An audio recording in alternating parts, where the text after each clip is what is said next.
I gotta be honest with you guys. I actually wish Kamala Harris would have won. Now, before you freak out, just hear me out. Having Kamala Harris and the Democratic Party running the country would have been better, spiritually speaking, for the church over Donald Trump, the golden calf. Because what this woman and the Democratic Party would have done would refine and bring out the Smyrna element of the church. As we see right here with Revelation chapter 2, verse 9, I know your works, tribulation, and poverty, but you are rich. But Mr. Golden Calf right here is going to bring out the lukewarm church of Revelation chapter 3, Laodicea, because you say, I am rich, have become wealthy, in need of nothing, and do not know that you are wretched, miserable, poor, blind, and naked. And what does Jesus say to this lukewarm worldly church? I counsel you to buy from me gold refined in the fire. The fire here is symbolic of trials and tribulation. And through these tribulations and trials is where you see the Christian grow and the church thrive. We go to James chapter 1. My brethren, count it all joy when you fall into various trials, knowing that the testing of your faith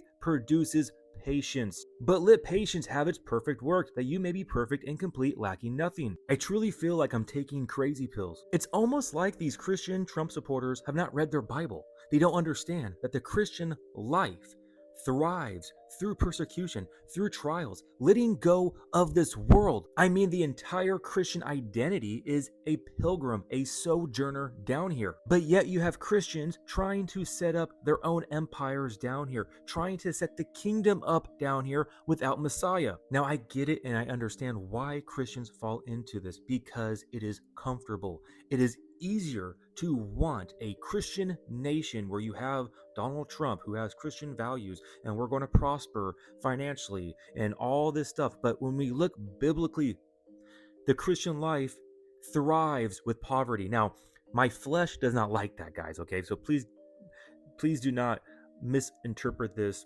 and, whatever. Like, my flesh definitely likes cheaper food, cheaper gas prices, right? Christian, values in the government, no doubt. But the spiritual being, the church, grows when it is crushed. That is Smyrna. The Smyrna church is a great example. The word Smyrna comes from a substance called myrrh, which came from a tree, and when it was crushed, it would release a sweet aroma. Likewise, when the Smyrna church was persecuted, it released a sweet aroma to the Lord because it was faithful to him to the end. But yet, when we look at Laodicea, they are worldly. They have wealth. They have prosperity, and they think they are spiritual because of this prosperity. But in reality, God sees them as spiritually poor. So all I see right now in America is that God has given us up to our own desires, that we want earthly prosperity, that yes, we disguise things as Christian values and we want to, fight for, Christian rights and whatnot. I get it. But when we look at the golden calf, the Israelites were worshiping Yahweh through the golden calf. They were not worshiping another false god. They were still worshiping Yahweh, but in a corrupted way through the golden calf. Likewise, we are seeing this with Donald Trump as a golden calf, where Christians are thinking this man is anointed by God to bring in a Christian nation, to then redeem Christianity. No. God is looking at Donald Trump just like that golden calf and those who follow Donald Trump the same way as those Israelites who followed or worshiped the golden calf. A great example right now is when we go back to 2020 to see the persecution of the church, right? Getting shut down because of the whole pandemic. The remnant grew greatly during that time. Our faith was tested, and we really saw certain, groups of people who were faithful grow spiritually. I grew spiritually through that. But when we go into prosperity, your spiritual life will grow cold because you will become complacent. You will be comfortable in the flesh. That is what Satan loves to do. We go back through church history. Satan could not persecute the church away. So what did he do? He married the church with the state. Now, I know this opinion is not going to be popular, and I get it because it goes against our carnal desires of wanting comfortability. We want prosperity down here, and I get it. Donald Trump, he plays this game. He panders to the Christians that he's going to bring in more Christian values and freedoms and whatnot. But again, you go to the garden. What did Satan, the serpent, promise Eve? Freedom and liberty. And it actually brought more bondage. Likewise, we are witnessing the snake himself. Go figure, 2025, the year of the snake. He is promising freedom and liberty, but you are actually being sold bondage. It is a Trojan horse. And what you are witnessing is the church falling asleep into carnality, with worldly prosperity, with a ruler, with their king. They cried out for a king. All right, God is going to give you a king, but it is not going to be a King David. It is going to be a King Saul. Now, this message is to the remnant aspect of the church, my brothers and sisters who know what time it is, who see the writing on the wall, who understand their Bible, and they understand that Christian life is not about our prosperity down here and establishing a kingdom, a empire, trying to make a Christian nation. We are pilgrims. We are sojourners. We are called to be salt and light. We are to make disciples and get people ready for the wedding. We are here to make people's hearts turn to the Lord, and we are meant to then be an opposite effect of, instead of trying to change the government, we change the people, and then it goes from bottom up instead of up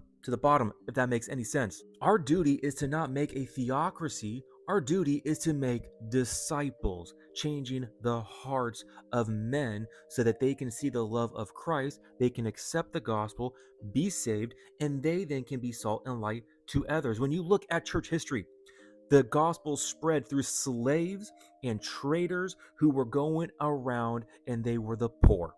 Christians were the poor, the lowly of the world, the orphans and the widows. Have we completely forgotten that? No.